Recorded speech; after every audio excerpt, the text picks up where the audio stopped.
internos e externos de uma máquina. Componentes externos é composto pelo monitor, pelo teclado, pelo mouse e pelo gabinete. Bom, o monitor ele é o dispositivo de entrada e saída de dados. Ele dá a situação imediata do que está acontecendo no computador. Quando a informação necessita ser apresentada visualmente no monitor, é enviada, através da placa de vídeo, sinais elétricos da CPU que são convertidos em minúsculos pontos de cores. Esses pontos de cores são chamados de pixels. Os pixels são os responsáveis pela exibição da imagem na tela.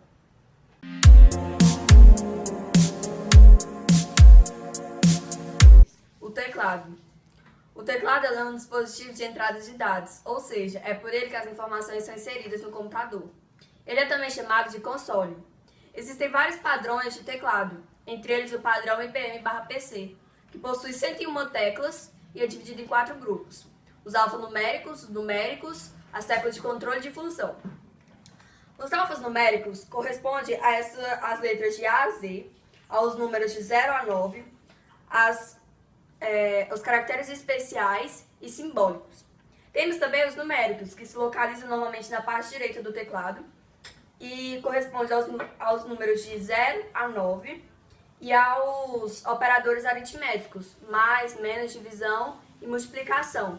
Temos também as teclas de controle, que fica aqui, essas que se localizam nessa parte, que é as setas, o insert, delete, page down, page up, entre outras. E as teclas de funções, que são essas que se localizam aqui em cima, que é o F1 ao F12.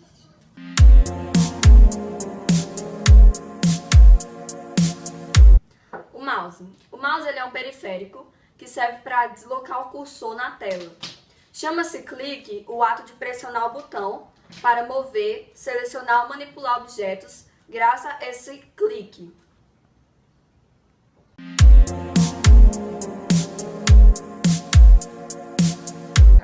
O gabinete ele é chamado comumente de CPU, mas isso é uma forma errada de se chamar, porque a CPU, na realidade, ela é a abreviação de processador. E o gabinete ele é onde se armazena todos os componentes internos de um computador, como a memória RAM, processador, o HD, o cooler, a placa-mãe e entre outros.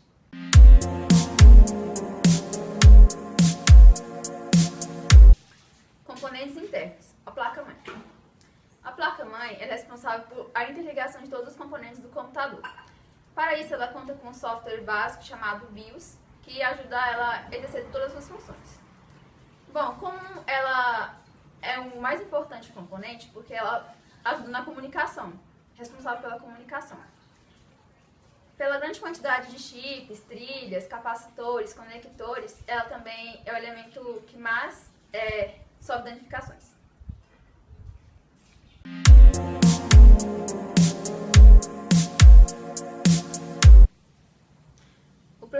O processador ele é o cérebro do computador. Ele é responsável por processar todas as informações. Ele é o componente mais complexo e o mais caro do computador também. Ele é o componente onde mais se usa tecnologias recentes. E como todo cérebro precisa de um corpo, o corpo dele são os outros elementos do computador. Qualquer computador, dispositivo informático, precisa de um processador que configura a CPU.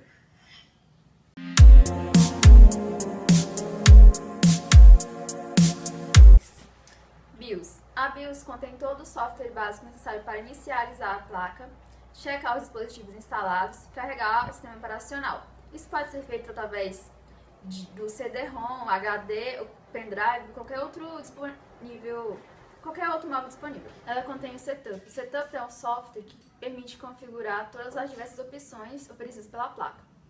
Bom, o processador ele é programado para procurar e executar a BIOS, sempre que o computador é ligado.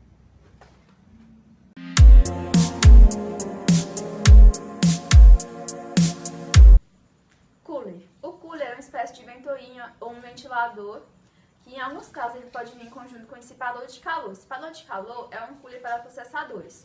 O maior objetivo dele é resfriar os componentes internos de um computador, notebook, entre outros.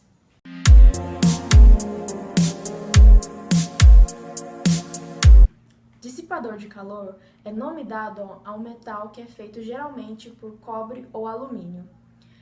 Ela tem um fenômeno chamado de condução térmica, onde ela aumenta o nível de dissipação térmica que é gerado pelo calor. O objetivo dela é garantir a integridade do equipamento que é danificado pelo calor que é gerado pelo seu próprio funcionamento. Essa daqui é um dissipador do processador e esse daqui, aqui embaixo, é o dissipador do próprio cooler.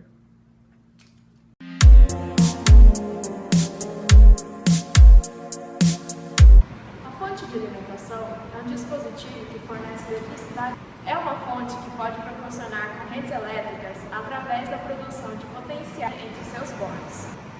Em geral, nos PCs, ela se encontra na parte traseira do aparelho junto com o ventilador que evita seu sobreaquecimento.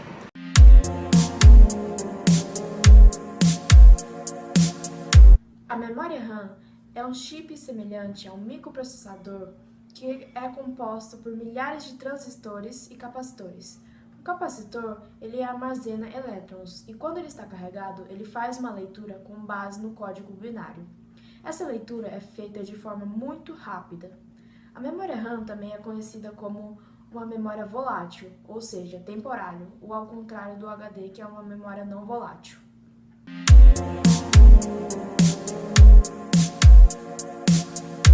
O chipset é nome dado ao conjunto de chips que é utilizado na placa-mãe para controlar os barramentos, as memórias, a interface, o timer e os sinais de interrupções e entre outros. Ela é dividida em duas pontes, a ponte norte e a ponte sul. A ponte norte, também chamada de hub controlador de memória, ela é conectada diretamente ao processador e suas funções são basicamente controlar a memória, os barramentos PCI e AGP, e ela possui uma interface para transferência de dados com a ponte sul. A ponte sul, também chamada de hub controlador de entrada e saída, é conectada com a ponte norte, e sua função é basicamente controlar os dispositivos on-board, de entrada e saída. Um dos exemplos seria os discos rígidos, a porta USB, os barramentos PCI, a BIOS, entre outros. A ponte norte ela tem influência direta no desempenho da placa-mãe, enquanto a ponte sul ela influencia na funcionalidade da placa-mãe.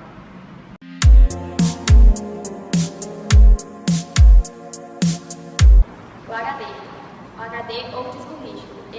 O HD tem como sua principal função armazenar os dados permanentes do computador. Ele é uma memória não volátil, memória não volátil significa que quando o computador é desligado, as memórias não vão ser perdidas, elas vão sempre estar armazenadas aqui dentro do HD. Por isso que o HD é considerado como a principal fonte de armazenamento do computador.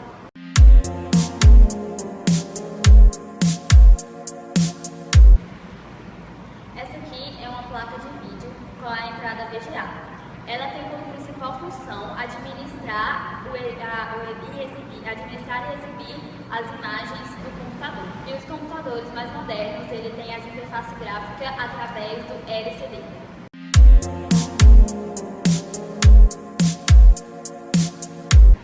Essa aqui é uma placa de rede com os conectores RJ45. Ela é o componente hardware do computador, que tem como principal função fazer com que o computador acesse a internet e também é responsável para o recebimento e compartilhamento de dados via rede.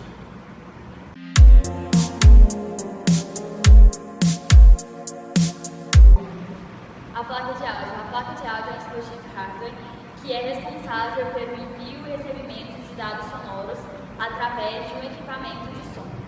Podem ser internas ou acopladas ao barramento PCI.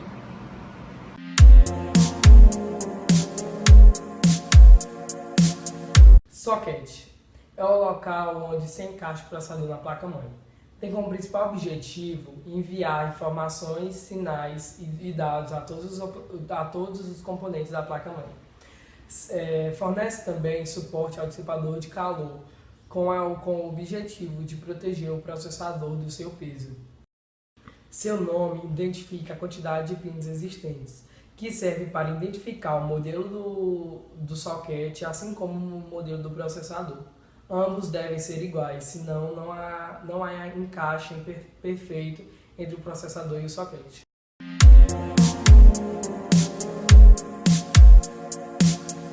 Slot são os conectores para se encaixar as placas de expansão de computador, ligados fisicamente por meio de um barramento, pelo qual são transportados dados e sinais. Exemplos: placa de rede, placa de vídeo, memórias RAM.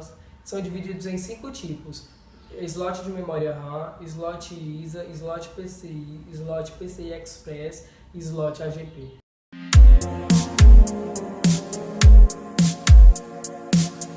Existem cabos em vários tipos de dispositivos, não é diferente com o computador. Existem cabos de força e cabos também que transmitem informações e outros. Cabos que transmitem forças, por exemplo, o cabo que sai diretamente da fonte, que é ligado à placa-mãe, assim ligando-a. Existe também o cabo serial ATA, que transmite informações do HD para a placa-mãe.